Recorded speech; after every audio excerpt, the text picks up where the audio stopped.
What is poppin' YouTube? It is your boy, and today we got some Fortnite Battle Royale gameplay. I've been having loads of fun with this game. I'm pretty sure you guys have too. It is free on PC, Xbox, and PlayStation 4. If you don't have it, check it out. It is a Battle Royale game and it is well made, you know what I'm saying? But anyways, for those who've been playing it and haven't had the luck of winning, I am here to help you guys with some tips that me and my team use in order to win. For those who watch this stream, you can see that we do get a lot of kills when we play, and we do tend to win our games, especially when we're in squads, and it's completely based off of the same strategies we use. So without further ado, let's get into these. So the first things first is the first strategy me and my group tend to use is we fall at 0 seconds. So we all discuss which place we want to drop. Usually it's Pleasant Park or Greasy Grove or wherever that the first thing, as soon as wherever we come in from on the map, the first place we can go to, that's where we jump down to grab the loot as fast as possible. So a lot of players speak out against this. A lot of players say it's dangerous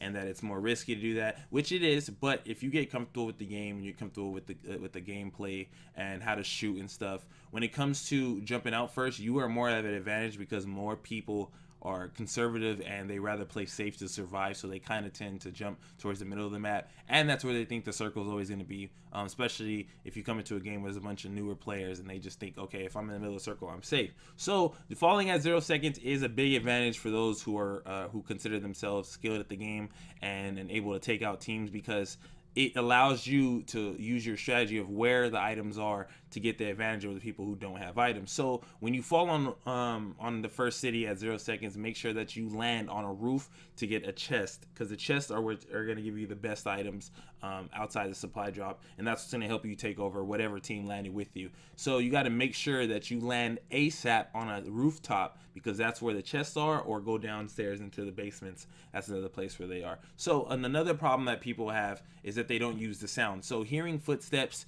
is a big advantage. It may be a little buggy and not always accurate, but it makes you more aware of somebody being around you instead of you having to see them. So make sure that if you hear footsteps, you call it out. Make sure that when you're calling out, you make sure that the numbers on the compass are the main thing you're shouting. So let's say somebody right now, where we already said northeast 90, so everybody's looking northeast 90 looking for the player. So when you do call outs, use it like that. Don't say, oh, by the tree or whatever, because it's gonna make everybody turn around and look all over the place. Use northeast, southwest, and use the numbers in order to call somebody out. Another big thing is avoiding open field. So right here we were in open field, so we're already paranoid because teams can come from anywhere. You want to be in controlled spots where people can't flank you and people can't shoot you from across the map. You want to be able to have a big advantage whenever you're in a gunplay. So you can see this team was building their little fort, which was ridiculous because it was in the middle of somewhere. It's completely easy to see. We know exactly how to bum rush them. They really had to watch too many places in order for them to survive. So when you're in situations where you feel cornered,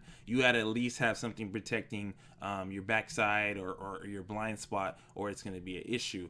Another big thing is understanding what weapons are used at what. So right now, my favorite gun is a semi-automatic rifle because it's the most accurate and it hits hard. At mid to long range, just the guns you want to use is the assault rifles, the sniper rifles, the scout rifles. You want to use those towards long range, and obviously common sense says you want to use a shotgun up close, but seldom do players really use this. They think the shotgun's so strong and they rather rush you with it, so they're in the open fields carrying a shotgun, and if you're a skilled player, it becomes an issue for them to try to stop you. So make sure when you go into a house, always have a shotgun on you.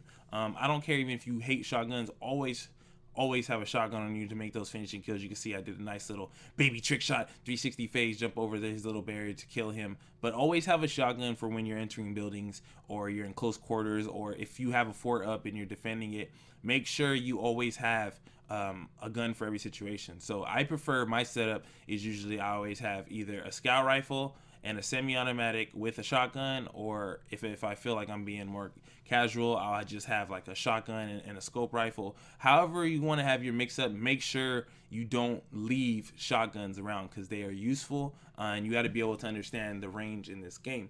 Another big thing is staying together with your team. Usually more so people are playing in squads now because they have a lot of friends they like playing it with. Always have an eye on your teammate. Always understand where they're at. Always stay in communication with them. It's really hard to play this game without communication. So if they're by themselves and they go down, you need to be in either shooting range or in walking range to revive them. and to put pressure on the person from not finishing them. This game's pretty generous with the finishing mechanic, and you have enough time to scare them off and finish them before they finish your teammate. So make sure you don't let your teammate get caught slipping without any loot or anything, and you have to go sacrifice yourself to try to save him and jeopardize the whole team. And that also leads into sharing loot. So a lot of people are selfish. When they find 2 shields, they drink them both immediately so that they're protected. But the smart player will give one to their teammate, and everybody kind of passes it until everybody has shields. Always, if you have a shield, you should always drop your shield if somebody else doesn't have it. I don't care what their health is at. Do that to save your butt later, because there might be a time where you need the help and they find something, or they could have preventing you from going down had they had more health or whatever. You need to spread it amongst your team so that you guys can all benefit from the victory. Now, another thing that's big with that when it comes to sharing is you guys all need to get resources. So if you're on a team, make sure everybody gets resources so everybody can contribute to the building. Everybody, if somebody goes down, they could build a wall to heal. You can see right here, like I tried using my environment, which is very important, using your environment, using trees, using hills. You can see it got shot down. My teammate put down a metal wall so I can go heal. Other than that, I probably would have been dead had I not reacted and he had known to put down a shield or a wall to protect me, so we can try to win this game. So another thing that a lot of people always have a problem with is they tend to just waste resources on unnecessary building and unnecessary stuff. Try to save it for the end game. Resources are definitely end game when you need to make those final pushes or you need to hold off the end of the circle. They are game changers. You can see there's many moments in this game where I put up a shield when I'm supposed to basically be dead if it was an open. It's not like most battle royales where if you're in open, you're in open. You actually have a tool to use to be able to save yourself. Like had this person put down a wall right here, he probably would have been alive, but he didn't. And you'll see right here, I'm about to take damage, and then I'm going to put down a wall immediately because I know that's more important than trying to fight back when they get the first shot on me. So a big thing about this game is the damage. So it may not seem like it, but up close, any gun will destroy you faster than you think, even with your shield. You can see right here, like I was literally getting pieced, and as soon as I get to the point where I think I'm gonna die, I could put down something to protect myself, and I use my environment. You'll see right here that I run up to bush. You don't understand how OP these bushes are. So for new players, always make sure if you're in a situation where the circle's closed, look at all the bushes, because you can do this. You can see it's like stealth. I can fully heal. I don't have to really worry because people don't pay attention, because people are looking for structures. People are looking at trees to find people. These bushes can really change the game. You know what I'm saying? Pop in and out of it. Use it for healing. Use it to escape, whatever you want. But one problem with it is you have to make sure you know that nobody watch you go into that bush. Always keep around, always keep caution about every part of the map. They can come from anywhere.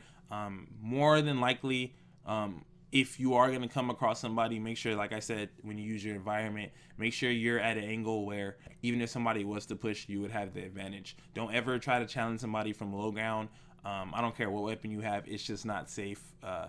They're able to back up and get out of the gunfight. If they need to, you don't. You'll be caught in the open. So don't always fight. Pick your battles.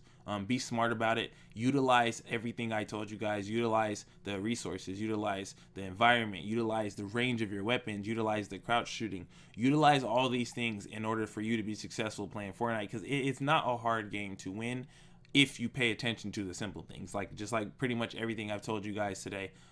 We get a lot of W's using all these. And it's kind of like etched into our DNA now. It's kind of natural for us, and the more natural it gets, the easier it gets to win games. And I'm pretty sure as soon as you start doing it, you'll start seeing the difference right now. So you'll see right here as I end the game, I have a regular gray rifle. Remember, all guns hit, so if you got ammo and you got a gray weapon, don't feel like you're gonna lose. You can still put in work if you're able to be accurate. You can use a pro tip like right here. If you edit your walls, you can see through it. It was a nice little secret thing that one of my homeboys taught me. That's just one of the little pro tips for you guys to take from this. But you can see right here, I'm crouch shotting, always making sure I'm looking at surroundings. I know behind me he's not going to push because that shield's behind me, so I don't have to really waste my time looking over there. And as soon as I see him, I can stay crouched and I can hit this shot for the game winner you're about to see right now. But yeah, that's pretty much it. Hopefully you guys enjoy, man. Enjoy this W, and if you use these things and it works out for you, please let me know how it worked out. Headshot for the 80 to win.